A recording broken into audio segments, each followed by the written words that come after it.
예천교회 강단에 서게 된 지가 세 번째가 되었습니다.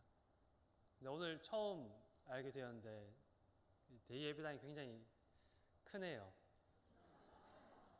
네, 앉아서 귀한 특성과 아름다운 합주를 들으면서 예배당을 잠시 둘러보았습니다.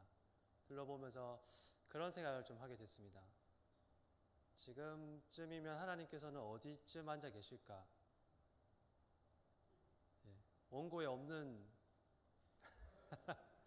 이야기인데 제가 앉아 있으면서 잠시 그런 생각을 좀 하게 돼서 저희가 오늘 함께 나눌 말씀들 속에서 또 하나님께서는 어디에 앉아 계실까? 한번 같이 생각해 볼 수 있는 시간이 되면 좋겠다라는 마음이 들었습니다. 2018년 새로운 한 해가 시작한 지가 오래지 않은 것 같습니다. 그런데 벌써 추석이 다가왔네요. 신문을 보다 보니까 추석에 대한 새로운 이야기를 전해주는 기사가 있어서 하나 소개해 드리려고 합니다. 추석은 예로부터 어떤 날이었는가에 대한 기사였는데요. 기사에 따르면 음력 8월 15일로 지키는 추석은 추수를 감사하는 날로 지키기보다는 추수를 준비하는 날로서 지켜졌다고 합니다. 더운 여름을 보내면서 농사를 잘 마치고 이제 추수할 것을 기다리고 있는 시점에서 그것을 기뻐하면서 또한 풍요로운 수확을 거둘 것을 기원하는 마음으로 지켰던 날들, 그것이 추석이었다. 그래서 그 기사에서는 반가운 지역의 이름을 언급하는데 예천과 안동에 계시는 어르신들께서는 어릴 적에 추석 명절을 오늘날 같이 지낸 기억이 없는 분들도 계시다라는 이야기가 기사에 실려 있었습니다. 사실인지는 여기 계신 분들께 한번 여쭤봐야 될 것 같습니다. 그런데 이러한 것을 미루어 보았을 때 추석이 추수를 감사하기보다는 추수를 준비하며 풍요를 꿈꾸는 명절로 보내었다는 이야기가 맞는 것 같습니다. 말하자면 추석은 복을 비는 절기가 아니었나. 다가올 추석을 맞이하면서 함께 예배하는 성도 여러분들께 그와 같이 복을 꿈꾸는 마음으로 축복하고 싶습니다. 하나님께서 한가위에 뜬 보름달같이 풍성한 복으로 함께 하시기를 소망합니다. 하나님께서는 복을 주시기 원하시는 분이십니다. 그렇게 믿으시지요? 우리는 하나님께서 얼마나 넉넉하신 분이신지, 그분의 마음이 얼마나 풍성하고 자비로우신지, 또 그분의 사랑과 은혜가 얼마나 크고 넓고 깊고 무한한지 우린 잘 알고 있습니다. 우리가 기도할 때마다 하나님을 향해서 고백하는 것처럼 하나님께서는 복을 주시기 원하시는, 또한 복의 근원이 되는 분이십니다. 그리고 우린 성경을 통해서 그와 같이 하나님의 복을 받은 사람들과 그와 같이 복을 주시는 하나님을 만나게 됩니다. 아마도 하나님께서 주시는 복을 마다할 사람은 없을 것 같습니다. 사람들은 저마다 자신의 형편과 처지에서 복받기를 원합니다. 부모님들께는 자식이 잘 되는 것이 복이겠지요. 직장인들에게는 승진하고 더 많은 봉급을 받는 것, 그래야 해서 가정을 잘 부양할 수 있게 되는 것이 복이라 생각합니다. 수험생들에게는 좋은 성적과 합격 소식이 복이 됩니다. 취업을 준비하는 청년들에게는 좋은 직장을 얻게 되는 것, 그것이 복이 됩니다. 어쩌면 집을 가진 사람들에게는 집값이 오르는 것, 혼기가 찬 자녀를 둔 분들께는 좋은 며느리감, 좋은 사위감을 얻게 되는 것, 그것이 복입니다. 제가 고등부와 청년부를 담당하고 있다 보니까 저도 기도할 때마다 그런 복을 구하게 됩니다. 우리 청년들이 좋은 직장을 얻게 해달라고, 좋은 배우자들을 만날 수 있게 해달라고, 그리고 우리 고등부 학생들이 생각하고 원하는 만큼 또 입시를 치르고 있는 가운데서 그들의 마음이 하나님께서 위로하실 수 있게끔 시험 잘 치게 해달라고, 그런 복을 구하게 됩니다. 보다 건강하고, 보다 오래 살고, 보다 풍족하게 되고, 보다 부유하게 되는 것, 어제보다 오늘 더 조금 나은 삶이 되고 오늘보다 내일 더 좋은 삶이 되는 것, 이것이 모든 사람이 바라고 구하는 복이 아닐까. 그래서 모든 사람들이 구하는 복, 이것을 저는 이렇게 표현하고 싶습니다. 조금 더 복. 지금보다 조금 더가 되는 것, 그것이 사람들이 원하고 바라는 복입니다. 조금 딱딱한 표현을 쓰자면 이것은 상승하는 복이라고 말할 수 있을 것 같습니다.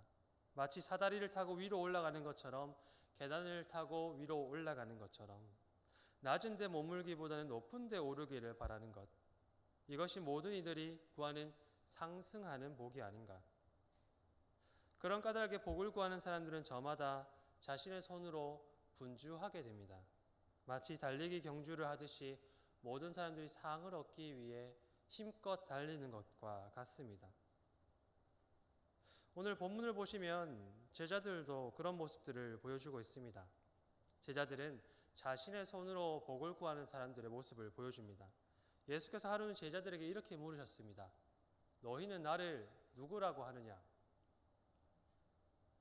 그때 베드로가 자신 있게 이렇게 대답합니다. 주는 그리스도 신이다.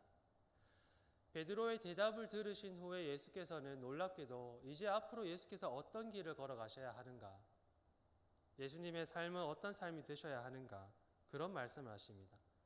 인자가 많은 고난을 받고 장로들과 대제사장들과 서기관들에게 버림받아 죽임을 당하고 사흘 만에 살아나야 할 것이다. 예수님께서 앞으로 이제 걸어가셔야 할 길, 전국적으로 그분이 가셔야 할 길을 제자들에게 말씀하셨을 그때에 베드로가 불같이 화를 냅니다. 저는 이 본문을 읽을 때마다 베드로가 예수님의 멱살을 잡지 않았을까 하는 생각을 하게 됩니다. 마태복음에서는 베드로의 이 항변을 이렇게 기록하고 있습니다. 주님, 절대로 그런 일들이 주님께 일어나서는 안 됩니다. 그리고 예수께서는 베드로의 그 말을 듣자 이렇게 꾸짖으십니다. 사탄아, 내 뒤로 물러가라. 네가 하나님의 일을 생각하지 아니하고 도리어 사람의 일을 생각하는도다. 그리고 다시 예수님께서는 제자들과 함께 그 길을, 자신이 걸어가셔야 하는 길을 걸어가십니다. 예루살렘을 향하여서 함께 떠나게 되시는 것입니다. 우리는 그 길을 잘 알고 있습니다. 십자가로 가는 길이었고 골고다 언덕으로 가는 길이었습니다. 예수님 혼자 채찍질 당하고 모욕을 당하고 마침내는 죽어야 하는 낮은 길, 예수님께서 가야 하셨고 걸어가셨던 길입니다. 예수님은 이 길을 제자들에게만 알리셨습니다. 다른 사람들에게는 은밀하고 비밀로 하고 제자들에게만 재차 자신이 가셔야 하는 길을 알려주십니다. 예수님께서는 오늘 가버나움을 떠나 예루살렘으로 향하는 갈릴리 길 위에서도 다시 제자들에게 이렇게 말씀하십니다. 그러나 이번에 제자들은 예수께 항변하는 대신에 전혀 다른 반응을 보이고 있습니다. 오늘 본문 32절입니다. 제자들은 이 말씀을 깨닫지도 못하고 묻기도 두려워하더라. 나는 이제 죽으러 간다. 나는 이제 죽으러 간다. 예수님께서 이렇게 말씀하시죠. 제자들이 이게 대체 무슨 말씀이신가 이해를 하지 못하였다는 것이 오늘 마가복음의 저자가 우리에게 전해주는 이야기입니다. 어쩌면 이렇게 생각하지 않았을까요? 대체 선생님께서 무슨 말씀을 하시는 것일까? 평소에도 그 어려운 비유들로 우리를 곤란하게 하시더니 이제는 자신이 죽는다는 소리를 하시는구나. 저건 또 무슨 말씀이신가? 제자들의 입장에선 죽으러 간다는 예수님의 말씀이 도무지 이해가 되지 않았습니다. 선생님의 말씀을 이해하지 못하였을 때 좋은 학생은, 좋은 제자는 어떤 태도를 보여야 할까요? 다시금 선생님께 찾아가서 선생님 이 말씀이 무슨 말씀이십니까? 묻거나 아니면 저마다 제자들끼리 모여서 우리 선생님 대체 무슨 말씀하신 것일까? 고민하고 토론하는 것, 그것이 좋은 제자들의 모습이 아닐까요? 보통 그런 학생들이 성적을 잘 받습니다. 오늘 성경에 나오는 제자들은 선생님의 말씀을 이해하지 못하였습니다. 그런데 그때 예수님의 눈에 335 모여서 저마다 이야기를 주고받는 제자들의 모습이 보입니다. 어쩌면 예수님은 기대하셨을지도 모르겠습니다. 이 녀석들이 드디어 내 마음을 이해하고 내 뜻을 헤아리기 위해서 저희들끼리 이렇게 이야기를 하고 있구나. 그런데 제자들의 토론의 내용은 의외의 것이었습니다. 저희들끼리 나누고 있던 이야기가 차마 선생님께 말하기가 부끄러웠던지 마가복음의 기자는 34절에 이들이 잠잠하였다고 기록합니다. 제자들은 선생님의 뜻이 아니라 저희들 중에 과연 누가 큰가, 누가 먼저 된 사람인가 하고 다투었기 때문입니다. 이러한 상황을 두고서 우리는 무엇이라고 말할 수 있을까요? 한 지붕 두 가족 혹은 동상이몽과 같은 표현이 제자들과 예수님을 표현하는 데 적합한 말이 아닐까 싶습니다. 예수님과 제자들은 예루살렘으로 지금 향하고 있습니다. 가버나움을 떠나서 예루살렘으로 향하는 길 가운데 갈릴리 곁을 지나가고 있습니다. 그런데 같은 길을 두고서 서로 다른 생각을 하고 있습니다. 제자들은 어쩌면 이렇게 생각했을지 모르겠습니다. 마침내 유대인의 왕으로 오신 우리 주님께서 왕의 자리에 오르시기 위해서 예루살렘으로 내려가시는구나. 유대인으로 왕으로 오신 우리 주님께서 마침내 왕이 되시기 위해 예루살렘으로 내려가시는구나. 제자들에게는 예수님과 더불어 예루살렘으로 향하는 그 길이 세상에서 가장 높은 길로 올라가는 길이었습니다. 상승하는 길이었습니다. 그러나 예수님이 지금 가고 계시는 그 길은 세상의 가장 낮은 곳으로, 세상을 위해 자기 자신을 내어주는 죽음으로 하강하는 길, 내려가는 길입니다. 이런 제자들의 마음이 예루살렘으로 들어가시기 전에 야고보와 요한의 입술을 통해서 잘 드러납니다. 선생님이여, 무엇이든지 우리가 구하는 바를 선생님께서 우리에게 하여 주시기를 원합니다. 주님의 영광 중에 하나는 주의 우편에, 하나는 주의 좌편에 앉게 해 주십시오. 이는 말하자면 예수님께서 왕이 되실 그때에 하나는 우의정으로 또 하나는 좌의정으로 앉혀달라는 말입니다. 이러한 제자들의 마음을 돌이켜보니 베드로가 왜 그때 예수님께 불같이 화를 내었는지 이해가 됩니다. 예수님은 분명히 복의 창고이십니다. 그리고 저마다 자신의 복을 구하기 위해서 열심히 노력하고 또 기도하는 것, 그것을 결코 나쁜 것이라고는 할 수가 없습니다. 그러나 제자들은 지금 예수님과 다른 복을 예수님께 구하고 있습니다. 더 많은 복, 더 높은 곳에 오르는 복을 얻기 위해서 궁리하고 있습니다. 그 결과가 어떻게 됩니까? 하나님께서, 예수님께서 한 형제로, 한 제자 공동체로 부르신 바로 내 형제된 다른 제자들과 다투고 싸우게 되는 것입니다. 누구보다도 먼저 예수님의 곁에 서려고 하고 다른 제자들과 경쟁하여 누가 더 나은 사람인가를 겨루고 있습니다. 자신의 손으로 예수님의 복을 차지하려는 제자들은 지금 마음이 분주합니다. 제 손으로 예수님의 복을 차지하려는 제자들은 예수님의 마음이 눈에 들어오지 않습니다. 자신의 손으로 예수님의 복을 차지하려는 제자들은 예수님이 만드신 공동체를 위협하고 있습니다. 복을 주시기 원하시는 하나님, 사랑하는 이에게 넘치도록 복을 부어주시기 원하시는 하나님은 복 있는 사람을 시편 1편에서 이렇게 소개하고 계십니다. 복 있는 사람, 그 사람은 악을 꾸미는 자리에 가지 않고 죄인들의 길을 거닐지 않고 오만한 자들과 어울리지 않는 사람. 복 있는 사람, 그 사람은 여호와께서 주신 법을 낙으로 삼아 밤낮으로 그 법을 되새기는 사람. 복 있는 사람, 그 사람에게 안 될 것이 무엇이 있을까? 마치 냇가에 심어진 나무 같아 그 잎사귀가 시들지 않고 무르익는 계절을 따라 열매를 맺으리라.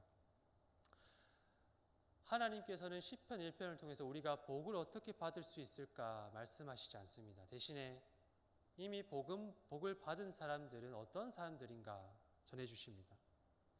하나님의 말씀을 낙으로 삼아서 밤낮으로 그 뜻을 되새기는 것이 복을 받는 방법이다라고 말하는 대신에 복을 받은 사람은 그 말씀을 즐거워하여서 묵상하고 그것으로 살아간다고 말씀하십니다. 형통하게 되는 것, 상승하는 것이 물론 하나님께서 주시는 복이겠지만 이미 하나님께 복 있는 사람으로 사는 그 사람은 냇가에 심어진 나무가 자연스럽게 무르익는 계절을 따라서 열매를 맺듯이 그 복을 자연스레 향유하게 되리라고 말씀하고 계십니다.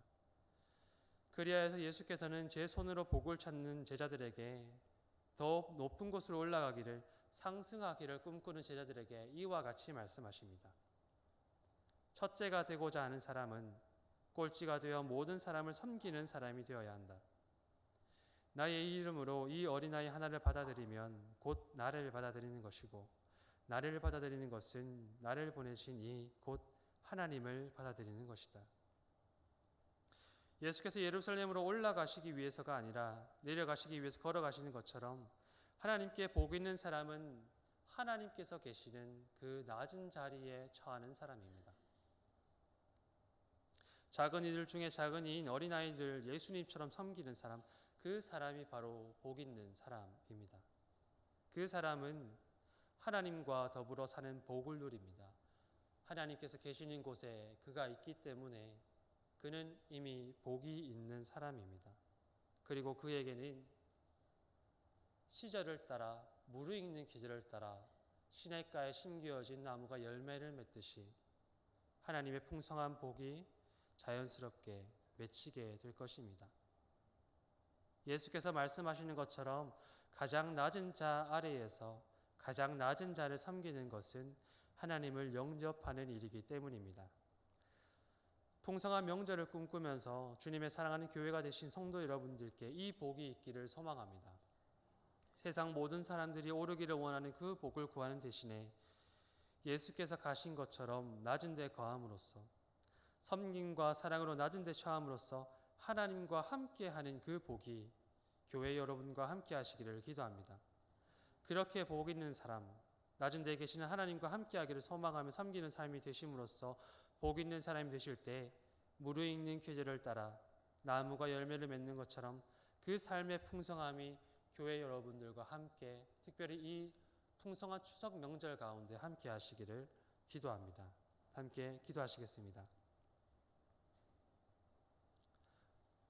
하나님, 세상 사람들 모두가 꿈꾸는 그 복, 그것 대신에 예수님께서는 가장 낮은 자리에 처하는 복을 우리에게 말씀하십니다.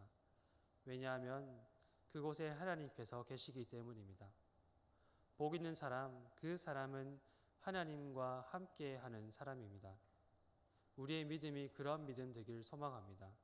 우리가 하나님과 더불어 함께함으로써 우리가 있는 곳 어디서나 우리의 삶이 복 있는 삶, 그 삶이 될 수 있도록 인도하여 주십시오. 그리고 그 같은 삶을 살아갈 때 무르익는 계절을 따라 열매 맺는 나무처럼 우리 삶 가운데 하나님으로 인해서 충만하게 되는 그 은혜가 함께할 수 있기를 소망합니다. 하나님의 교회가 된 우리 모든 성도들과 함께 주님께서 함께하여 주십시오. 감사드리며 예수님의 이름으로 기도드립니다. 아멘.